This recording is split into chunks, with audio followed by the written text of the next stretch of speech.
Okay, first thing we're going to do here is we're going to add a table here to show our user details. I want this to appear as a borderless table, and we won't have a head to this, but we'll just have the body, and we'll make this very simple. Tr th, we're going to say name,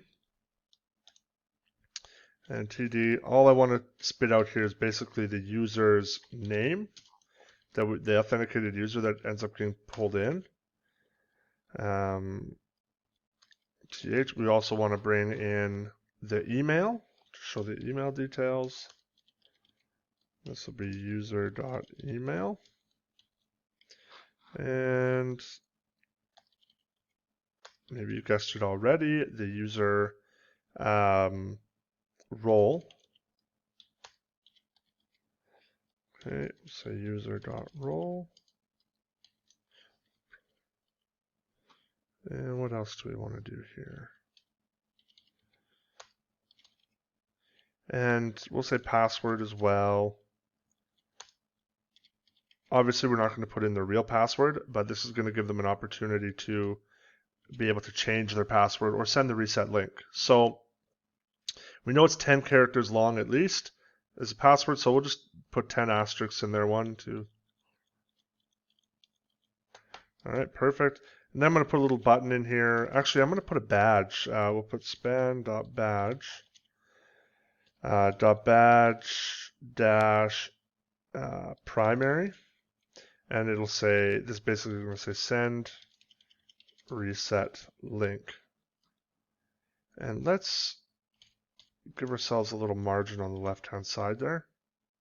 And then we'll bring through a, we'll say like user since, so this will be basically the date that they signed up or that they were added in the system. And it's going to require that we send across a custom attribute. And in this case, I'm just going to send across a pretty date. We're going to create a pretty date attribute. I can't remember if we've done that thus far. Yeah, there's a good chance we have actually already. And I think we actually called it something else. Let's take a look at that because it should automatically be appended. Under users management dashboard, and user since, yeah, so it's a user since attribute. Okay, good. So we've already done some of the work there for ourselves. Okay, great. Now, we don't want to show this unless we actually have a user attribute that's been set. So we're going to set it, but initially the value is going to be null until it pulls that information in from the back end. So using our VF directive, we'll just say as long as the user is not equal to null, then we'll display this table. We'll display the table body, I suppose, in this case. Okay. Let's go ahead and add that. We'll say export default. Oops. Default, and we'll say data.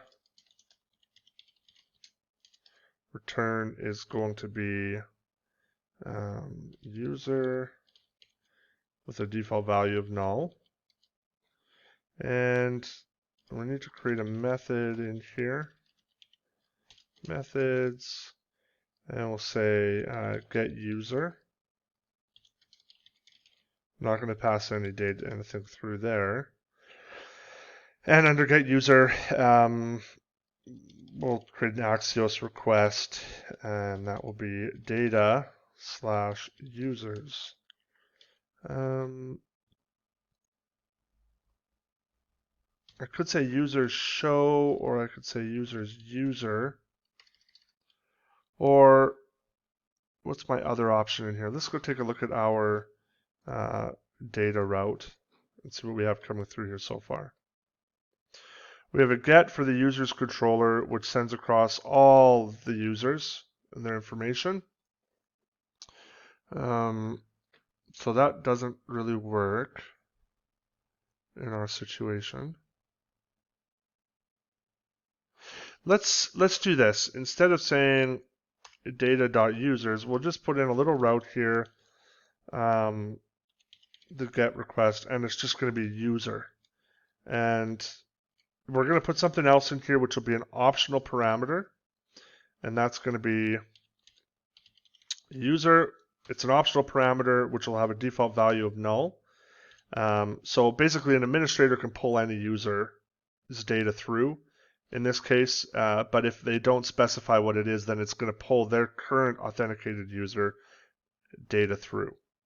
Okay, so in here, I'm going to say user controller at, should we do show or index? We'll come back and change this if we don't like it, I suppose. User controller. Well, show typically, yeah, that's fine. Okay, user controller index. Okay, let's go ahead and create that controller. So PHP artisan controller. Actually, you know what? I'm sorry. I've changed my mind here a little bit. I want to put this in an accounts. Data accounts. Yes, that's exactly what I want to do. This is the way we should be structuring it. Namespace, accounts, group is going to be function. Great, here we go.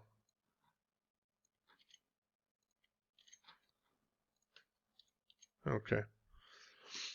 So we'll say user account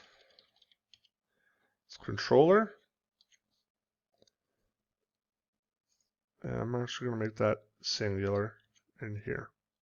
Okay, so now what we need to do is we need to go data / accounts / user account controller. Oops. Yeah, okay, so the little spelling error up here. That's why it's receiving that. Okay, great. So now let's look up our user account controller.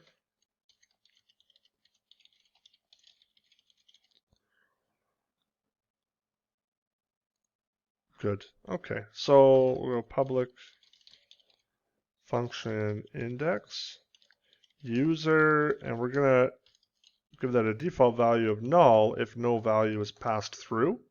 That's how we make things optional. Let's import this class. Great. And I'm going to say if user is equal to null, then I want to return a response with the authenticated user's details. So we'll say JSON user is auth user in this case. And we could specify even further, like let's say, that's fine. The attributes are already hidden, so I'm happy with that. Let's bring in our auth class. Okay, and let's go back to our user account settings. So we need to come back here, data accounts. Let's go back to data here one more time, user. Okay, good. So data accounts user. Okay, we'll leave that as is for now.